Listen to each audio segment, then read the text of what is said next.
तो hello everyone, आप सभी लोगों का स्वागत है। आज हम लोग जिस टॉपिक को डिस्कस करने वाले हैं वो अकाउंट्स का बहुत इंपॉर्टेंट टॉपिक है, आपका जनरल। बिकॉज जनरल ही आपकी अकाउंटिंग का सबसे बेस आधार होता है। अगर आप बात करें तो जनरल के बाद लेजर, लेजर के बाद trial balance, then trading and P and L, then after financial स्थिति बताता है आपका बैलेंस शीट। लेकिन स्टार्ट आपकी जनरल से ही होती है। तो जनरल होता क्या है, इसकी एंट्रीज कैसे पास होती हैं, सर डेफिनेशन एग्जाम में आती है तो क्या लिख के आना है, तो इन सभी बातों के बारे में चलिए डिटेल में समझना शुरू करते हैं। सबसे पहले हम लोग समझते हैं जनरल की डेफिनेशन क्या होती है। देखिए, जब आप एक बिजनेस शुरू करते हैं तो उसमें बहुत सारे ट्रांजेक्शन्स और इवेंट होते हैं। आप उन डेली टू डेली होने वाले ट्रांजेक्शन्स को याद नहीं रख सकते। जैसे मान लीजिए परचेज हुई किसी से सेल हुई, किसी को कमीशन दिया, किसी को रेंट दिया, किसी को सैलरी दी, बहुत सारे ट्रांजेक्शन्स होंगे, आप कहाँ तक याद रखेंगे। तो आप उन सभी को क्या करते हैं, उन सभी को आप एक रिकॉर्ड करते हैं। और ये रिकॉर्ड करने का पार्ट ही आप लोगों का कहीं ना कहीं जर्नल कहलाता है। तो चलिए एक बार इसकी डेफिनेशन को भी देखते हैं। एक जर्नल और कुछ भी नहीं बल्कि आपके व्यवसाय में डेली टू डेली, दिन प्रतिदिन होने वाले वित्तीय लेन देन का रिकॉर्ड है। इस बात को ध्यान रखिएगा, ये क्रोनोलॉजिकल ऑर्डर में होता है, यानी कि ये जैसे जैसे आप घटनाएं घटेंगी आप वैसे वैसे उसे नोट करेंगे।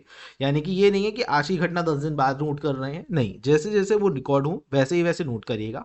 एक बात आप लोगों को और ध्यान रखनी है जर्नल के बारे में। जर्नल एक बुक ऑफ ओरिजिनल एंट्री होता है, इस बात को ध्यान रखिए, बुक ऑफ ओरिजिनल एंट्री। कभी कभी मिसलेनियस में आपसे सवाल पूछा जाता है बुक ऑफ ओरिजिनल एंट्री क्या है, तो इसका राइट आंसर क्या होगा, जर्नल। इसके अलावा जर्नल को प्राइमरी बुक्स भी बोला जाता है, इस बात को ध्यान रखिएगा। प्राइमरी बुक्स ऑफ एंट्री क्या होता है, तो ये प्राइमरी बुक्स ऑफ एंट्री भी आप लोगों का जर्नल ही कहलाता है। चलिए अब इसके अगले पार्ट पे बात करते हैं, थोड़ा डिटेलिंग में इसकी और डेफिनेशन को समझ लेते हैं कि क्या हम लोगों के पास बातें हैं। यहाँ पे एक बात और आती है जर्नल के बारे में। जर्नल जो रिकॉर्ड करता है ट्रांजेक्शन्स को, वो किस प्रकार से, जब आप उसकी एंट्री फ्रेम करेंगे तो उसको क्या बोलेंगे। यहाँ पे मैं आप लोगों के साथ में एक बात और आप लोगों को समझाना चाहूँगा। जब आप ट्रांजेक्शन को अपनी बुक्स में रिकॉर्ड करते हैं तो उसे जर्नल बोलते हैं। लेकिन जब आप उसकी एंट्रीज पास करते हैं, क्योंकि अभी हम एंट्री पास करना सीखेंगे, तो उसको जर्नलाइजिंग बोलते हैं। इस बातों को ध्यान रखिए, इंपॉर्टेंट बातें हैं, मैं आपको लोग साथ साथ बताता जा रहा हूँ। बुक्स में ट्रांजेक्शन रिकॉर्ड करना जर्नल कहलाता है, लेकिन जब आप उसकी एंट्रीज पास करते हैं तो उसे जर्नलाइजिंग कहते हैं। और ये किस सिस्टम पे काम करता है, ये डबल एंट्री सिस्टम पे कार्य करता है। यानी कि जितना आप डेबिट करेंगे उतना ही आप क्रेडिट भी करेंगे। ठीक है, इसकी परिभाषा में एक बार लेके चलते हैं, तो परिभाषा में भी साफ साफ दे रखा है, जनरल जो है ये दोहरी प्रणाली पे कार्य करता है। इसका सिद्धांत याद रखिएगा, क्या है, डबल एंट्री सिस्टम है, दोहरी प्रणाली पर बस्ती। चलिए इसके अगले पार्ट को भी हम लोग थोड़ा देखते हैं कि आगे क्या दे रखा है। तो यहाँ पे जितने भी लेन देन आपके होते हैं, जैसे हमने परिभाषा में अभी समझा था, ट्रांजेक्शन आपके जो भी होते हैं आप उनको, एंट्रीज को नोट करने का कार्य यहाँ पे करते हैं। यानी कि सबसे पहले ट्रांजेक्शन हुआ, देन आपने उसकी जर्नल की एंट्री एक पास कर दी, जो कि डबल अकाउंटिंग फॉर्मेट में सीधे सीधे रूप से आपकी रहती है। अब वो डजेंट मैटर है, चाहे आपका वो आप इनसाइडर में कर रहे हो, जैसे मान लीजिए अगर आपने अपने पर्सनल यूज के लिए भी सामान निकाला तो आप उसकी भी ट्रांजेक्शन को नोट करेंगे और उसकी भी जर्नल एंट्री पास करेंगे। ये सारा डेटा आप लोगों के लिए इंपॉर्टेंट है। आप लोग अगर अपने एग्जाम में से नोट करके आते हैं तो आपको एक अच्छे मार्क्स यहाँ पे मिलते हैं। चलिए अब हम लोग थोड़ा सा आगे बढ़ते हैं, डबल अकाउंटिंग सिस्टम के बारे में थोड़ा सा जान लेते हैं, फिर उसके बाद आगे चलेंगे। डबल अकाउंटिंग सिस्टम का मतलब होता है कि जितना आप डेबिट करेंगे उतना ही आप क्रेडिट करेंगे। जैसे सपोज करिए अगर मैंने गुड्स को किसी से परचेज करा, तो परचेज करते वक्त मैंने उसे कैश दिया होगा, तो मेरे पास से कैश कम होगा और स्टॉक क्या होगा, बढ़ेगा। तो जितना कम होता है उतना ही एक चीज बढ़ती है। ये बिल्कुल ही वैसा ही है जैसे आपने अकाउंटिंग इक्वेशन थोड़ा टाइम पहले पढ़ी थी। ये बिल्कुल अकाउंटिंग इक्वेशन पर डिपेंड करने वाला पार्ट है। सबसे पहले यहाँ पे करेक्टरिस्टिक क्या होती हैं जर्नल के, मतलब जर्नल की विशेषताएं क्या हैं। तो जैसे हम लोगों ने पढ़ा कि journal day to day transaction को नोट करता है, लेकिन क्रोनोलॉजिकल ऑर्डर में, मतलब क्रमानुक्रम में। यानी कि जिस दिन वो घटना घटेगी आप उसी दिन उसे नोट कर देंगे और आप उसे कंप्लीट ट्रांजेक्शन को कंप्लीट अमाउंट के साथ इसे शो करते हैं। ठीक है, दूसरा, ये जो है ये डेबिट और क्रेडिट प्रोस्पेक्ट पे काम करता है, यानी कि दोहरा प्रणाली प्रविष्टि के सिद्धांत पे कार्य करता है। मतलब जितना डेबिट होता है उतना ही क्या होता है, क्रेडिट होता है। इसके अलावा इसमें लास्ट में नरेशन और मेंशन करी जाती है जर्नल एंट्री पास करने के बाद, जिससे वो वाली बात बेहतर रूप से समझ में आ सके। अब यहाँ पर एक बात सवाल समझ में उठता है, सर जर्नल एंट्री पास कैसे करनी है। जैसे हम लोगों ने समझा सर ठीक है ट्रांजेक्शन जो हुए हैं उसको हमने जर्नल में रिकॉर्ड कर लिया, बट जर्नल एंट्री पास कैसे करेंगे, इसके कितने पार्ट हैं। तो चलिए आफ्टर डेफिनेशन आफ्टर कैरेक्टरिस्टिक हम चलते हैं सीधे रूप से इसके पार्ट की तरफ में कि इसके कितने पार्ट होते हैं। तो एक जर्नल 5 पार्ट में आपका डिवाइड हुआ होता है, ये एक जर्नल का बेसिक फॉर्मेट है। सबसे पहले जो आता है वो आती है डेट। यहाँ पे पर्टिकुलर्स में आप जर्नल एंट्री पास करते हैं और जर्नल एंट्रीज के नीचे उसकी नरेशन मेंशन करते हैं कि जैसे अगर मान लीजिए आपने किसी को सेल करी तो आपने सेल की एंट्री पास करी, साथ में आप वो मेंशन भी कर देंगे यहाँ पे। इसके बाद में एक एलएफ नंबर होता है जिसे लेजर फोलियो बोलते हैं, यानी कि लेजर इसका किस पेज नंबर पे बना हुआ है ये इसके लिए मेंशन रहता है, क्योंकि जर्नल के बाद अगला पार्ट आप लोगों को जैसे पता है लेजर बनाने का होता है। इसके बाद में अमाउंट में इसमें 2 सेक्शन होते हैं, जैसे नाम को आपको समझ में आ रहे हैं, जितना अमाउंट डेबिट होता है उतना ही क्रेडिट होता है। मतलब अगर कोई वैल्यू, क्योंकि एक एंट्री डबल एंट्री सिस्टम पे कार्य करती है, मतलब अगर एक वैल्यू क्रेडिट हुई तो उतनी ही वैल्यू क्या होगी, डेबिट भी होगी। तो ये एक बेसिक फॉर्मेट है जो 5 पार्ट में आप लोगों का यहाँ पे दिख रहा है। ठीक है, अब यहाँ पे सवाल एक और उठता है, सर जर्नल एंट्री पास कैसे करें। तो यहाँ तक सब लोगों को शायद क्लियर है, डेफिनेशन क्लियर है, जर्नलाइजिंग क्या होता है ये क्लियर है, इसके अलावा फॉर्मेट हम लोगों का क्लियर है। तो चलिए अब हम लोग थोड़ा ये भी समझते हैं कि हम जर्नल एंट्री पास कैसे करेंगे, क्योंकि बिना जर्नल एंट्री बेसिक पास करे हमारा काम नहीं होगा। अब यहाँ पे हमारा अकाउंटिंग का सबसे पहले गोल्डन रूल समझने का टाइम आता है कि अकाउंटिंग का गोल्डन रूल क्या होता है। क्योंकि जैसे हम लोगों को पता है डबल अकाउंटिंग सिस्टम के ऊपर हमारा आधार है जर्नल एंट्री का। तो डबल एंट्री सिस्टम तो हम समझ गए सर, जितना अमाउंट डेबिट होगा उतना ही अमाउंट क्रेडिट होगा। अगर हम दूसरी भाषा में इस बात को समझें तो इस भाषा का मतलब ये होता है कि एक जो पैसे का इफेक्ट होता है वो एक खाते पे पड़ता है, साथ में वो दूसरे खाते पे भी पड़ता है। मतलब अगर एक वैल्यू आप लोगों की कहीं ना कहीं बढ़ेगी तो एक वैल्यू कहीं ना कहीं घटेगी भी, है ना। इस बात को आप लोगों को समझना है, ठीक है। इसलिए इसे डबल एंट्री सिस्टम बोला जाता है, इस बात को ध्यान रखिएगा, ठीक है। मैं अपनी बात रिपीट भी कर रहा हूं जिससे आप लोगों के माइंड में अच्छे से मेरी बात जा सके, किसी को कोई कंफ्यूजन ना रह जाए। सबसे पहले अब जर्नल एंट्री कैसे करेंगे उसको सीखने से पहले हमें थोड़ा सा गोल्डन रूल पे चलना पड़ेगा।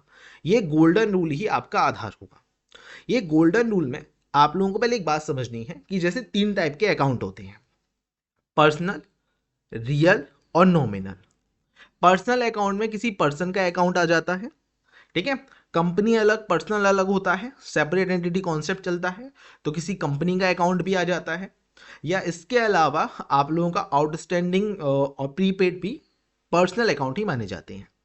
रियल अकाउंट की अगर हम बात करें तो सभी संपत्तियां रियल अकाउंट के पॉइंट ऑफ व्यू पे आ जाएंगी, जैसे आपका फर्नीचर, जैसे आपका लैंड हो गया, बिल्डिंग हो गया। नॉमिनल अकाउंट में सभी प्रकार के खर्चे आते हैं। अब सबसे पहले इस परिभाषा को थोड़ा डिटेल में और समझना। पर्सनल अकाउंट क्या होते हैं। Personal account double entry system में किस नियम पे काम करते हैं। पर्सनल अकाउंट ये बोलता है कि सभी जो लेने वाले हैं, जो रिसीवर हैं, यानी कि लेने वाला, तो सभी लेने वाले जो हैं रिसीवर हैं उन्हें डेबिट करो, और सभी जो देने वाले हैं उन्हें क्या करो, क्रेडिट करो। मतलब जैसे मान लीजिए एक पल के लिए एक एंट्री कर देते हैं, मैंने किसी को पैसे दिए, या फिर एक काम ये कर लेते हैं, मोहन ने राम को धन दिया, ठीक है ना। या चलो इसको ऐसा कर लेते हैं, राम को धन दिया, है ना, हम बिजनेसमैन थे, हमने राम को पैसा दिया, धन दिया, ठीक है ना। ओके, अब यहां पे दिया किसने, सर आपने दिया होगा। लिया किसने, सर राम ने लिया होगा। तो जो लेता है वो क्या होता है, डेबिट हो जाता है। Ram account debit to cash account, बहुत सीधा सा एंट्री इसकी बन जाएगी। तो आप लोगों को सबसे पहले देखिए, अभी एंट्री भी एकदम से फोकस मत करिए, सबसे पहले गोल्डन रूल पे फोकस करिए, एक एक करके चलिए। क्या रूल हम लोगों ने अप्लाई करा, सर जितनी बात ध्यान रखिएगा, पर्सनल अकाउंट बनाते सर किसी नाम के ध्यान रखिएगा, नाम के पॉइंट ऑफ व्यू पे अगर आप किसी का नाम याद रख रहे हो तो जो बंदा दे रहा है वो क्या होगा, सर क्रेडिट होगा, और जो बंदा ले रहा है वो क्या होगा, सर डेबिट होगा। ले कौन रहा है, सर इसमें राम ले रहा है, राम को धन दिया, तो राम क्या हो गया, जो ले रहा है, सर सीधी सी बात है वो डेबिट हो गया, Ram debit to cash account. Okay, सबको आई होप तो समझ में आया होगा। अब दूसरी बात पे चलते हैं, रियल अकाउंट क्या होते हैं। रियल अकाउंट में जो चीज आती है वो क्या होती है, डेबिट, और जो चीज जाती है वो क्या होती है? क्रेडिट। जैसे मान लीजिए मैंने फर्नीचर खरीदा, कैश में ही खरीदा, मान लेते हैं फर्नीचर आपने खरीदा, तो मेरे पास क्या आया? सर आपके पास फर्नीचर आया, मेरे पास से क्या गया? सर आपके पास से कैश गया। तो जो आया वो डेबिट। तो यहां पे मैं क्या एंट्री करूंगा? Furniture account debit. और क्या एंट्री करूंगा? क्या गया? सर कैश गया आपसे, यहां से कैश अकाउंट क्रेडिट हो जाएगा और नरेशन मेंशन हो जाएगी purchase the furniture in cash. Okay. Third part क्या आता है? थर्ड पार्ट आता है आप लोगों का नॉमिनल अकाउंट। इसमें सभी प्रकार के खर्चे होते हैं, सारे खर्चे डेबिट कर दो। अगर आपने किसी को रेंट दिया, सर रेंट दिया, डेबिट। किसी को कमीशन दिया, कमीशन दिया, डेबिट। सब अकाउंट डेबिट कर दो खर्चे। यानी कि मान लीजिए मैंने किराया दिया, रेंट दिया, तो क्या एंट्री होगी? Sir rent account debit to cash account, rent देने की, क्योंकि दिया, जो भी खर्चा होता है वो सब डेबिट होता है। तो यहां तक का पार्ट आप लोगों को सबसे पहले याद रखना बहुत जरूरी है अगर आप जर्नल एंट्री के पार्ट को स्टार्ट करना चाहते हैं। देखो जर्नल एंट्री का बेसिक कोर हम लोगों ने समझा, जर्नल की परिभाषा हम लोगों ने जानी, जो क्रोनोलॉजिकल ऑर्डर में आप चीज़ें रिकॉर्ड करते हैं वो जर्नल है। जर्नल के बाद उसकी जो जर्नल एंट्री करते हैं वो आप लोगों की जर्नलाइजिंग है। इसके लिए आप लोगों के फॉर्मेट में 5 पार्ट हैं, ठीक है? डेट, पर्टिकुलर, लेजर फोलियो, उसके अलावा अमाउंट के डेबिट क्रेडिट। और इसके जो आधार हैं वो 3 अकाउंट हैं आपके, गोल्डन रूल भी इनको बोलते हैं, पर्सनल, रियल और नॉमिनल। अब इसके आगे हम लोग नेक्स्ट क्लास में बात करेंगे जिसमें हम लोग प्रॉपर जर्नल एंट्रीज के बारे में डिस्कशन करेंगे। बट सबसे पहले जो ज़रूरी होगा वो होगा आप लोगों का इन तीनों अकाउंट का बेसिक कोड याद रखना। पर्सनल अकाउंट में हमेशा डेबिट कौन? सर लेने वाला। क्रेडिट कौन? सर देने वाला। रियल अकाउंट में डेबिट कौन? सर जो चीज़ आती है, ठीक है? और क्रेडिट कौन? जो चीज़ जाती है। सभी एसेट्स आपके रियल अकाउंट हैं।